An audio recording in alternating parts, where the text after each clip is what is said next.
अस्सलाम वालेकुम। पिछले लेक्चर में हमने कंटिन्यूटी का टॉपिक शुरू किया था। हमने उससे कुछ एग्जांपल्स की थी कंटिन्यूटी की। हमने देखा था कंटिन्यूस फंक्शन का मतलब क्या होता है। एक फंक्शन जिसका ग्राफ कंटिन्यूसली चल रहा हो, उसके अंदर किसी किस्म का होल ना हो, कोई जंप ना हो उसके अंदर। और हमने देखा था पॉलिनोमियल हर जगह कंटिन्यूस होता है। और हमने देखा था कि रैशनल फंक्शन भी हर जगह पे कंटिन्यूस होता है सिवाय उस पॉइंट पे जहाँ पे कि डिनोमिनेटर जीरो हो रहा हो। इससे रिलेटेड आज हम कुछ और क्वेश्चन कर लेते हैं।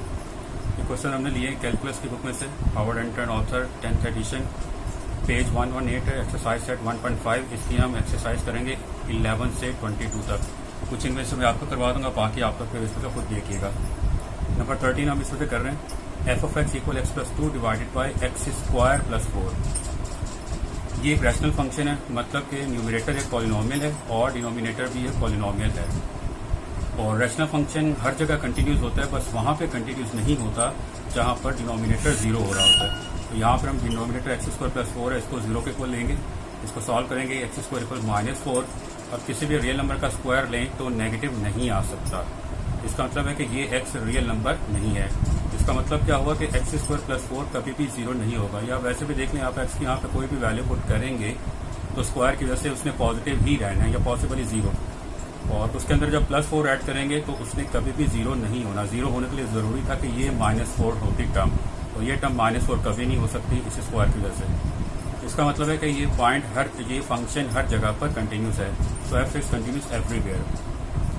नंबर 14 देखते हैं, f of x equal x plus 2 divided by x square -4। यहाँ पर भी हम डिनोमिनेटर एक्स स्क्वायर -4 को जीरो के इक्वल रखते हैं और इसको हम सॉल्व करेंगे तो हमारे पास आ जाएगा एक्स इक्वल प्लस -2। यानी डिनोमिनेटर में अगर 2 रखेंगे तो भी जीरो आ जाएगा और अगर -2 रखेंगे तो भी जीरो आ जाएगा। इनके अलावा कोई ऐसी वैल्यू नहीं है जिसपे कि डिनोमिनेटर जीरो आ जाए।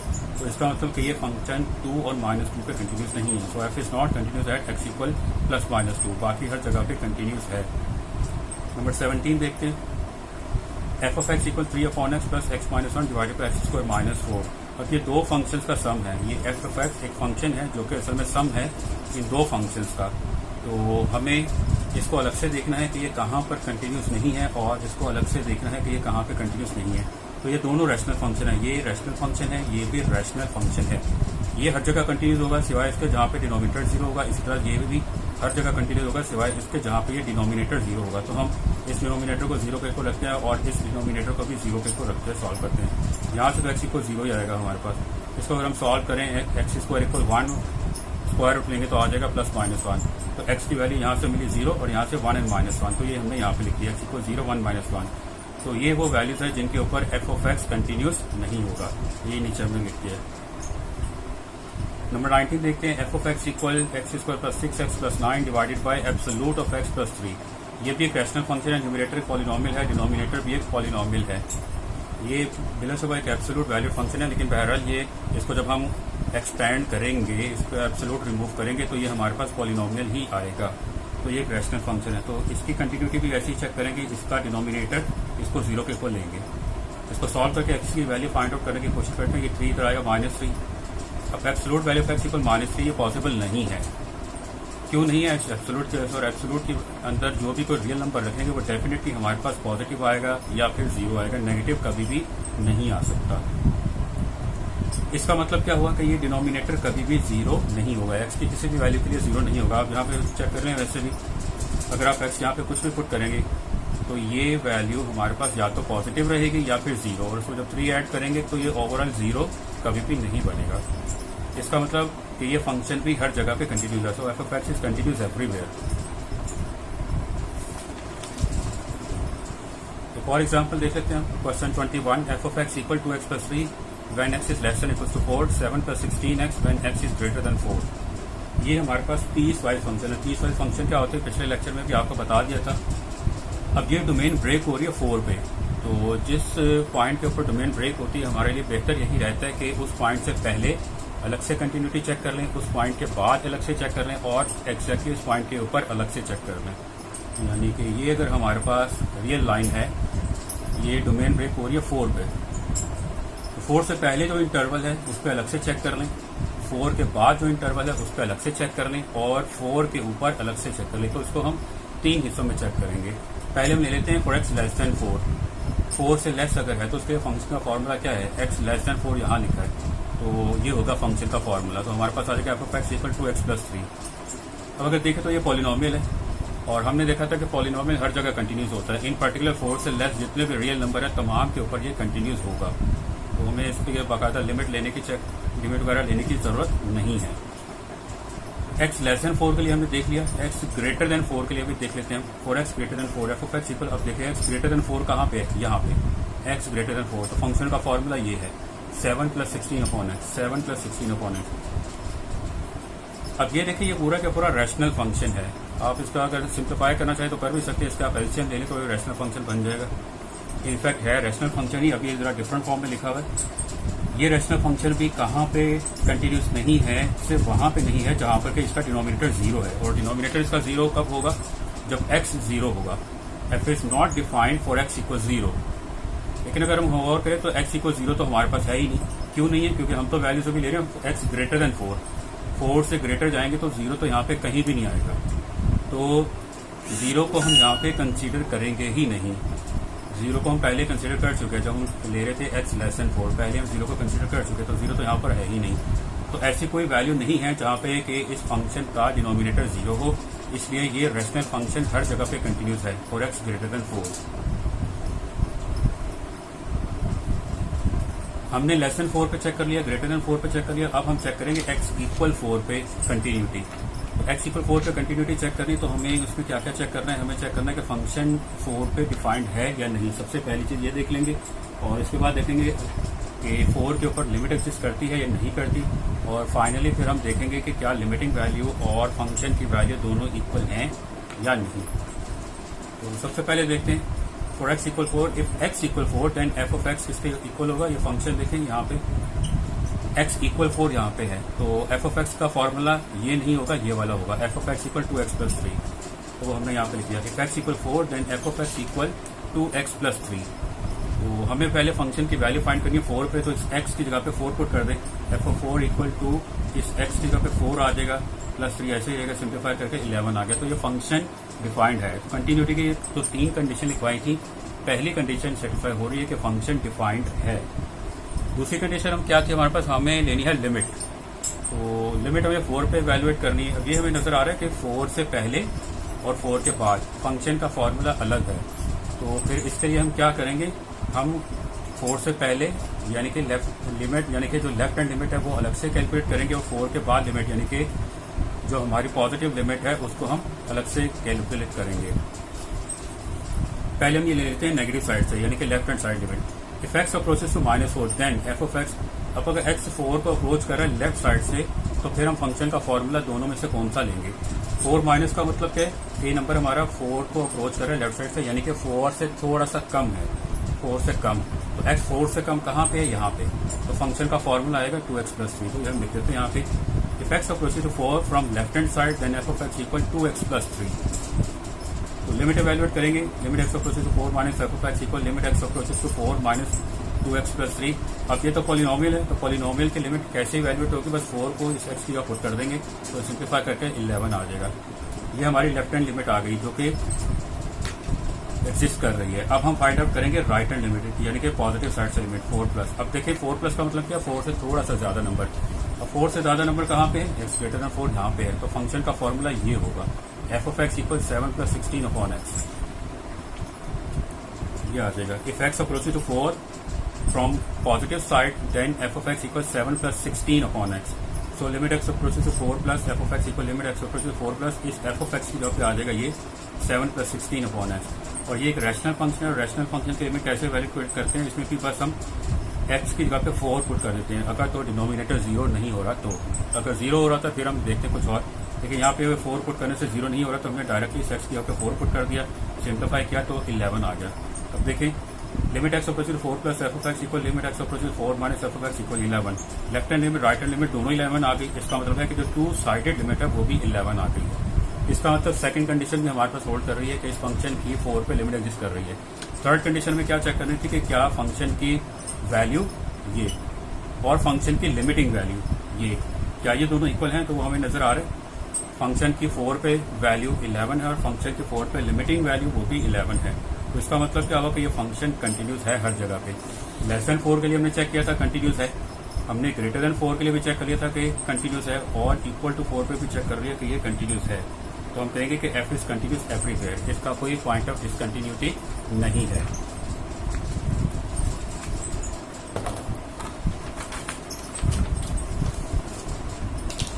अब हम कंटिन्यूटी के बड़ी फेमस एग्जांपल करने लगे।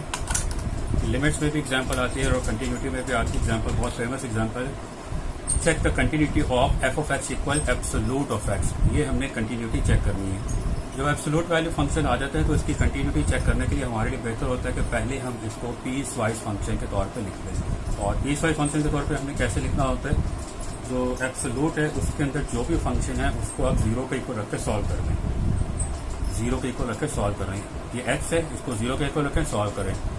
अब यहाँ पे तो हमें सॉल्व करने की जरूरत है ही नहीं, हमारे पास एक्स की वैल्यू 0 आ गई है, सॉल्व करने की फर्दर कोई जरूरत नहीं है। तो हम क्या करेंगे, जो पॉइंट हमारे पास आया है यहाँ से, वहां से हम डोमेन को ब्रेक करेंगे। यहां से हम डोमेन को ब्रेक करेंगे 0 से 3 हिस्सों में इसको ब्रेक कर लेंगे। एक हिस्सा हमारे पास ये आ जाएगा x लेस देन 0, एक हिस्सा हमारे पास ये आ जाएगा x ग्रेटर देन 0, और एक हिस्सा हमारे पास ये आएगा, एरो से शो कर देता हूँ, ये आएगा x इक्वल 0। तो हमने क्या करना है कि फंक्शन का फॉर्मूला लिखना है इन तीनों केसेस के लिए, x लेस देन 0 के लिए भी, x ग्रेटर देन 0 के लिए भी, और x इक्वल टू 0 के लिए भी। और कैसे लिखेंगे, f of x equal absolute value of x equal, यहाँ पे मैं लिख रहा हूँ x ग्रेटर देन 0 के लिए, x इक्वल टू 0 के लिए, और x लेस देन 0 के लिए। हमें क्या करना है, सिर्फ एब्सोल्यूट हटाना है, और एब्सोल्यूट हटा के हमें पता होता है कि या तो प्लस साइन आता है या फिर माइनस साइन आता है। हमें ये डिसाइड करना है कि प्लस साइन कब आएगा और माइनस साइन कब आएगा एक्स। अब इसके साथ डिसाइड करना है कि प्लस साइन आएगा या माइनस साइन। इस एब्सोल्यूट का मतलब क्या होता है कि हमें हर सूरत में नॉन नेगेटिव वैल्यूज लेनी है, मतलब कि या तो पॉजिटिव या 0, या पॉजिटिव लेनी है या 0। तो बस एक्स हमारा पहले ही पॉजिटिव है, ग्रेटर देन 0 ले रहे हैं तो पहले ही पॉजिटिव है, तो यहाँ पे फिर माइनस साइन नहीं आएगा। जैसे फर्ज करें ये x ग्रेटर 0, यहाँ पे ना आप यहाँ से कोई एक वैल्यू ले लें, कोई भी एक वैल्यू, जैसे कि 7 ले लेते हैं, तो एब्सोल्यूट ऑफ 7 किसके इक्वल आएगा, ये 7 ही रहेगा। एब्सोल्यूट ऑफ 9 लें तो 9 ही रहेगा। In general absolute of x ही रहेगा। और अगर x को 0 पुट कर दें, ये देखें x को अगर आप 0 पुट कर दें तो एब्सोल्यूट ऑफ 0 किसके इक्वल आएगा, ये 0 ही रहेगा, तो यहाँ पे सिर्फ 0 आ जाएगा। और अगर x लेस देन 0 हो फिर क्या करेंगे, लेस देन 0, यानी कि यहाँ से अगर कोई रियल नंबर लें तो फिर हमें क्या करना होगा, जैसे कि अगर हम यहाँ से ले लेते हैं -7, एब्सोल्यूट ऑफ -7, हमें पता ना कि ये 7 ही होगा, और ये 7 असल में किस तरह से आ रहा है, ये 7 इस तरह से आ रहा है कि यहाँ पे जो भी नंबर था उसका हमने नेगेटिव ले लिया, जो भी यहाँ पे नंबर था उसका हमने नेगेटिव ले लिया, तो ये आ जाएगा माइनस, तो -7, तो यहाँ पे आ जाएगा -x, जो भी यहाँ पे x होगा उसके साथ माइनस मल्टीप्लाई कर देंगे। जैसे मैंने आपको ये लेके दिखाया, एग्जांपल ये थी -7 अगर ले लें तो यहाँ पे पुट करेंगे -7, ये भी साथ में -7, तो बन जाएगा +7। एब्सोल्यूट है तो एब्सोल्यूट के लिए हमारे पास हमेशा पॉजिटिव वैल्यू आनी चाहिए या फिर 0। तो इसलिए जब यहाँ पे नेगेटिव वैल्यूज होंगी तो नेगेटिव वैल्यूज को पॉजिटिव करने के लिए हमें यहाँ पे माइनस साइन लगाना होगा। तो ये हमने अभी इस एब्सोल्यूट वैल्यू फंक्शन को लिख दिया है पीस वाइज फंक्शन की शक्ल में। और अभी जो हमने देखा था कि पीस वाइज फंक्शन की कंटिन्यूटी हम स्टेप बाय स्टेप चेक करते हैं। यहाँ पे x ग्रेटर देन 0 के लिए एक फॉर्मूला है, उसके लिए पहले अलग से चेक करेंगे, और लेस देन 0 के लिए अलग से चेक करेंगे, और इक्वल टू 0 के लिए अलग से चेक करेंगे। If x is greater than 0 then function का फॉर्मूला क्या होगा, f of x equal x। ये x है, अगर x ग्रेटर देन 0 लेंगे तो f of x equal x आ जाएगा। अब ये x क्या है, ये एक पॉलिनोमियल है। पॉलिनोमियल का जरूरी नहीं कि बहुत सारे टर्म हो, एक टर्म हो कि वो भी पॉलिनोमियल है। इवन अगर यहाँ पे कोई कांस्टेंट लिखा हो f ऑफ x इक्वल 2, वो भी एक पॉलिनोमियल है। f ऑफ x इक्वल 0 जो हमारे केस में आएगा भी f ऑफ x इक्वल 0, वो भी एक पॉलिनोमियल है। दिस इज अ पॉलिनोमियल, और पॉलिनोमियल हमें पता है कि हर जगह कंटिन्यूस होता है। सो f of x is continuous everywhere for x greater than 0। जब x ग्रेटर 0 होगा तो फंक्शन हमारा कंटिन्यूस है। इस हिस्से के लिए फंक्शन कंटिन्यूस आ गया। अब इस हिस्से के लिए देख लेते हैं x लेस देन 0 के लिए। x is less than 0 then अब देखिए फंक्शन का फॉर्मूला क्या है। x लेस देन 0 ये है x लेस देन 0, तो फंक्शन का फॉर्मूला है f of x equals minus x, f of x equals minus x. अब ये फिर से एक पॉलिनोमियल है, यहाँ पे लिख देंगे this is a polynomial, so f of x is continuous everywhere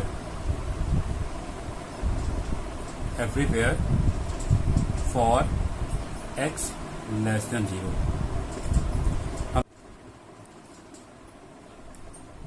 अब हम फाइनली इसको चेक कर लेते हैं x इक्वल 0 के लिए कि 0 पे ये कंटिन्यूस है या नहीं है। तो then f of x equal 0, अगर x 0 है तो फंक्शन का फॉर्मूला क्या होगा, x इक्वल 0 ये है तो f ऑफ x इक्वल 0, ये हम यहाँ लिख देंगे f x equal 0 then f of x equal 0।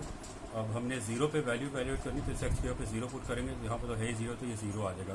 तो कंटिन्यूटी की पहली कंडीशन सेटिस्फाई हो रही है कि फंक्शन हमारा 0 के ऊपर डिफाइंड है। अब हम चेक कर लेते हैं लिमिट। 0 पे चेक करने में हमें नजर आ रहा है कि 0 के लेफ्ट हैंड और राइट हैंड के लिए फंक्शन हमारे पास अलग है। 0 से ग्रेटर है तो फंक्शन का फॉर्मूला ये है, 0 से लेस है तो फंक्शन का फॉर्मूला ये है। तो यानी कि हमें लेफ्ट हैंड लिमिट और राइट हैंड लिमिट अलग अलग इवेलुएट करनी होगी। पहले हम चेक कर रहे थे if x approaches to 0 from negative side, यानी कि from left hand side, then f of x। अब देखिए फंक्शन का फॉर्मूला क्या होगा, x approaches to 0 from negative side, इसका मतलब है कि नंबर हमारा 0 से थोड़ा सा कम है। तो 0 से कम का है यहाँ पे x लेस देन 0, तो फंक्शन का फॉर्मूला ये होगा f of x equal minus x.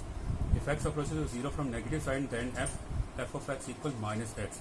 तो हम लिमिट इवैल्यूएट कर लेते हैं, यहाँ पे भी लिख देते हैं limit x approaches to 0 minus, इसके साथ भी लिख देते हैं limit x approaches to 0 minus और माइनस एक्स। अब ये चूंकि पॉलिनोमियल है, पॉलिनोमियल की लिमिट इवैल्यूएट करने के लिए हमें क्या करना है, हमें बस ये 0 यहाँ पे पुट कर देना है और इस x की यहाँ पे 0 पुट करेंगे तो हमारे पास 0 आ जाएगा। तो यानी कि हमारे पास लेफ्ट हैंड लिमिट एग्जिस्ट कर रही है। अब हम लेते हैं right hand limit. If x approaches to 0 plus that f of x equal x। 0 को पॉजिटिव साइड से अप्रोच करें, मतलब कि हमारा x 0 से थोड़ा सा ज्यादा है, x 0 से ज्यादा यहाँ पे है तो फंक्शन का फॉर्मूला ये आ जाएगा x। तो यहाँ पे लिख देंगे then f of x equal x। अब लिमिट इवैल्यूएट करनी है 0 प्लस, यहाँ पे भी आ जाएगा 0 प्लस। तो यहाँ पे हमारे पास फिर से एक पॉलिनोमियल है, तो पॉलिनोमियल की जगह पे ये 0 पुट करेंगे हम तो हमारे पास 0 आ जाएगा। तो देखिए हमारे पास लेफ्ट हैंड लिमिट 0 आ रही है, राइट हैंड लिमिट वो भी 0 आ रही है। तो इसका मतलब है कि टू साइडेड लिमिट भी 0 आ जाएगी। तो हम यहाँ पे लिख देते हैं this implies that limit x approaches to 0 f of x equal 0। तो कंटिन्यूटी की सेकंड कंडीशन है वो भी सेटिस्फाई हो रही है कि फंक्शन की लिमिट एग्जिस्ट करनी चाहिए। तीसरी कंडीशन क्या थी, फंक्शन की वैल्यू और फंक्शन की लिमिटिंग वैल्यू दोनों इक्वल होनी चाहिए। अब देखिए फंक्शन की वैल्यू यहाँ पे 0 है और फंक्शन की लिमिटिंग वैल्यू वो भी 0 है, दोनों इक्वल आ रही हैं। यहाँ पे हमने लिख दिया so f is continuous at x equal 0। So f is continuous for all x belongs to R। पहले हम चेक कर चुके थे कि x ग्रेटर देन 0 के लिए हर जगह कंटिन्यूस है, फिर हमने चेक किया x लेस देन 0 के लिए हर जगह कंटिन्यूस है, और अगर x 0 है तो भी फंक्शन कंटिन्यूस है। तो फंक्शन हमारा हर एक रियल नंबर के लिए कंटिन्यूस है। इसका हमें ग्राफ ये बना के चेक करना है ताकि ग्राफिकली भी हमें पता चल जाए कि फंक्शन कंटिन्यूस है तो कैसे है। ये डोमेन 3 हिस्सों में ब्रेक की गई थी। जैसे हमने डोमेन को 3 हिस्सों में ब्रेक किया है, इसी तरह से फंक्शन का जो ग्राफ है वो भी हम 3 हिस्सों में इसका बनाएंगे। पहले हम बना लेते हैं x ग्रेटर देन 0 के लिए, ये x ग्रेटर देन 0 है, इसके लिए बना लेते हैं। x ग्रेटर देन 0 है तो फंक्शन का फॉर्मूला है f of x equal x। आसानी के लिए हम लिख लेते हैं y इक्वल x यहाँ पे। If x greater than 0 then y equal x, और y इक्वल x का ग्राफ क्या बनेगा, ये ओरिजिन से पास करती हुई लाइन बनेगी और 45 डिग्री की लाइन होगी। 45 डिग्री की लाइन उस सूरत में होगी अगर हमारे पास x एक्सिस और ये y एक्सिस या f ऑफ x एक्सिस इन दोनों का स्केल सेम होगा। अगर स्केल सेम नहीं होगा तो फिर ये 45 डिग्री की लाइन नहीं बनेगी। और यहाँ पे ये डैश्ड लाइन क्यों बनाई है, अगर तो हमें सिर्फ ये गिवन हो y इक्वल x, कोई रिस्ट्रिक्शन ना हो कि x की वैल्यूज क्या है, तो हमारे पास ये है ग्राफ। लेकिन हमें कहा गया कि x ग्रेटर देन 0 है बस, तो x ग्रेटर देन 0 तो यहाँ पे है, यहाँ पे होगा x ग्रेटर देन 0, तो हम ग्राफ का सिर्फ वो हिस्सा लेंगे जो कि इस हिस्से में आ रहा है, डोमेन के इस हिस्से में आ रहा है, तो ये हम लेंगे ग्राफ। और याद रहे कि x हमारा 0 भी नहीं है यहाँ पे, तो इसका मतलब 0 के ऊपर x इक्वल 0 के ऊपर ग्राफ मौजूद नहीं है, तो यहाँ पे होल बनेगा, पहले यहाँ पर होल बनेगा। और फिर हम ले लेते हैं x लेस देन 0। अगर x लेस देन 0 है, यहाँ पे तो फंक्शन का फॉर्मूला क्या है, f of x equal minus x है। आसानी के लिए हम लिख लेते हैं y equal minus x, y equal minus x. और इसका ग्राफ क्या बनेगा, ये लाइन बनेगी ओरिजिन में से पास करती हुई है। फिर डैश लाइन यहाँ पे क्यों बनाई है, अगर तो रिस्ट्रिक्शन ना होती तो पूरी की पूरी लाइन ग्राफ था, लेकिन हमारे पास रिस्ट्रिक्शन है कि एक्स लेस देन 0 है, बस लेस देन 0 यहाँ पे, यानी कि इस हिस्से में हमारा जो ग्राफ बन रहा है हमने सिर्फ वो कंसिडर करना है। और फिर यहाँ पे एक्स इक्वल 0 नहीं है तो ये ग्राफ हमारा 0 से स्टार्ट नहीं होगा बल्कि 0 के ऊपर होल होगा। फाइनली अगर एक्स 0 है तो एफ ऑफ एक्स इक्वल 0, यानी वाई इक्वल 0 लिख लेते हैं, वाई इक्वल 0, एक्स 0 वाई 0 मतलब ओरिजिन। तो ओरिजिन के ऊपर एक हैवी डॉट आ जाएगा। तो जो हैवी डॉट आएगा ये क्या करेगा कि जो पहले यहाँ पे होल मौजूद था इस ग्राफ का और इस ग्राफ का, ये इसको फिल कर देगा। तो ये कंटिन्यूस ग्राफ बन जाएगा। अब ये ग्राफ देखिए आप कंटिन्यूसली चल रहा है, इसको आप पेंसिल उठाए बगैर बना सकते हैं, इसलिए ये फंक्शन कंटिन्यूस है। एक और यहाँ पे मैंने एग्जांपल लिखी, ये भी बहुत फेमस एग्जांपल है। Check the continuity of f of x equal x upon absolute of x. इसके आपने खुद से कंटिन्यूटी चेक करनी है। इसके लिए भी आपको वही करना है कि पहले आपने इसको पीसवाइज फंक्शन के तौर पर लिखना है, और पीसवाइज फंक्शन के तौर पर लिखने के लिए क्या करना है, इसका सिर्फ आपने ये हिस्सा लेना है और इसके लिए आपको पीसवाइज फंक्शन के तौर पर लिखना है। और इसके लिए आपको करना क्या है, पहले आपने इस एब्सोल्यूट वैल्यू फंक्शन के अंदर जो भी लिखा है इसको 0 के ऊपर रख के सॉल्व करना है, और जो भी आपके पास एक्स की वैल्यू आएगी उस पर आपने डोमेन को ब्रेक करना है और पीसवाइज फंक्शन लिखना है। और उसके बाद फिर आपने इसकी कंटिन्यूटी चेक करनी है कि कहाँ कहाँ ये कंटिन्यूस है और क्या कोई ऐसी वैल्यूज है जहाँ पर ये फंक्शन कंटिन्यूस नहीं है। इसको आप करके देख लीजिएगा, अगर हो जाए तो बहुत अच्छी बात है, वरना मैं आपको करवा दूंगा। और जो कुछ मैंने आज आपको एक्सप्लेन किया है इसको अच्छी तरह से देख लीजिएगा। अगर आपको कोई कन्फ्यूजन हो तो हमारी नेक्स्ट जब मीटिंग होगी ऑनलाइन हम उसमें डिस्कस कर लेंगे इसे।